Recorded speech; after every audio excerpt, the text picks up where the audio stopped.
Hello beautiful people, welcome to my another blog. তো কাল ছিল মহালয়া, আর মহালয়ার দিন আমি চলে গিয়েছিলাম সকাল সকাল রেডি হয়ে একদম পুজো দিতে। কোথায় গিয়েছিলাম? মা শ্যাম সুন্দরীর মন্দিরে। গিয়ে এত ভিড় দেখে আমি তো অবাক, আর হওয়াটা স্বাভাবিক, কারণ মহালয়া ছিল, আর মহালয়ার দিন মায়ের জন্মতিথি, তো জন্মতিথিতে তো আলাদাই ভিড় হবে, এমনিতেই প্রত্যেক দিন যা ভিড় হয় সেখানে। তারপর কিছু পুজোর সামগ্রী নিয়ে নিলাম, চকলেট, মিষ্টি, কিছু ফুল, আর মায়ের ফেভারিট চালকলা, একটা পদ্মও নিয়েছিলাম। পদ্ম মায়ের খুব প্রিয়, পদ্ম নিয়ে প্রত্যেকবার আমি ভেতরে গিয়ে মায়ের পায়ে দিয়েই আসি।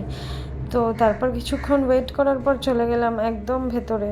ভেতরে গিয়ে দেখলাম ভেতরটা এত সুন্দর সাজিয়েছে, যেহেতু জন্মতিথি আগেই বললাম, তাই ভেতরটা পুরো বেলুন দিয়ে সাজিয়েছে, একদম বার্থডে গার্লই লাগছিল মাকে। তারপর আমি একটু ভিড় ঠেলে সামনে চলে গেলাম। সামনে গিয়ে মায়ের মুখটা দেখার পর একটা অসাধারণ অনুভূতি।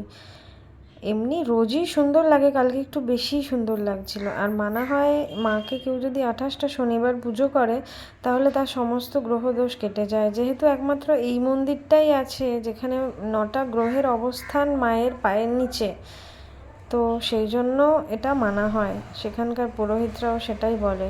তারপর কিছুক্ষণ বাইরে এসে ওয়েট করলাম, ওয়েট করার পর চলে এলো প্রিয়াঙ্কা দি আর দেবরূপদা, তাদের সাথে দেখা হয়ে গেল। তো টিল দেন বাই, দেখা হচ্ছে নেক্সট ভিডিওতে।